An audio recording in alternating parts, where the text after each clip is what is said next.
అందరికీ వందనాలండి. ఈరోజు నేను మీకు ఏం చెప్పాలనుకుంటున్నానంటే, సాతానుడు ఓటమిస్తాడు, కానీ యేసుక్రీస్తు వారు మనకి విజయాన్ని ఇస్తారు. సాతానుడేమో మనం ఊడిపోవాలి, మనం నష్టపోవాలి అని చూస్తాడు. కానీ దేవుడు మాత్రం ఎప్పుడు విక్టోరియస్ లైఫ్ మనం జీవించాలని కోరుకుంటాడు. సాతానుడు యేసుక్రీస్తు వారు సిలువలో మరణించి ఆయన రక్తం గార్చి ఉంటే సాతానుడు అనుకున్నాడు యేసుక్రీస్తు వారు అయిపోయారు, ఇంకా పైలోక అధికారం భూలోక అధికారం నాదే, ఏమేమి చేయొచ్చు, అందరూ నా కంట్రోల్లో ఉంటారు, ఈ భూమి అంతా నాది, ఈ రాజ్యం అంతా నాదే అని సాతానుడు అనుకున్నాడు.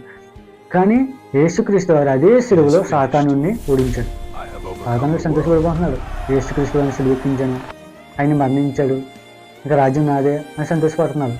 కానీ యేసుక్రీస్తు వారు సిలువలోనే సాతానుడిని ఓడించాడు, సిలువలోనే ఓడించేశాడు.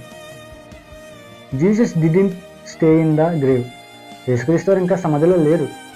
యేసుక్రీస్తు వారు సమాధిలో లేరు. యేసుక్రీస్తు వారు అధికారంతో తిరిగి లేచారు. హల్లెలూయా. యేసుక్రీస్తు వారు అధికారంతో తిరిగి లేచాడు. భూలోక అధికారం, పరలోక అధికారం, మనందరి మీద అధికారంతో ఆయన తిరిగి లేచాడు. ఈరోజు అన్ని అధికారాలు ఆయనకి ఇవ్వబడ్డాయి. మత్తయి సువార్త 28:18 all authority given to Jesus. యేసుకి అన్ని అధికారాలు ఇవ్వబడ్డాయి.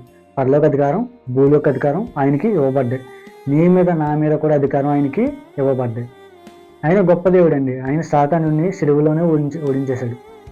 సాతానుడు సంతోషపడిపోయాడు, సిలువెక్కేశాడు, యేసుక్రీస్తు మరణించేశాడు, ఇంకా రాజ్యం నాదని. కానీ యేసుక్రీస్తు వారు 3వ దినాన తిరిగి లేచి సాతానుడిని సిలువలోనే ఓడించాడు. మన మీద ఉన్న పాపాలన్నీ కూడా ఆయన మీద వేసుకుని మన కోసం మరణించాడు.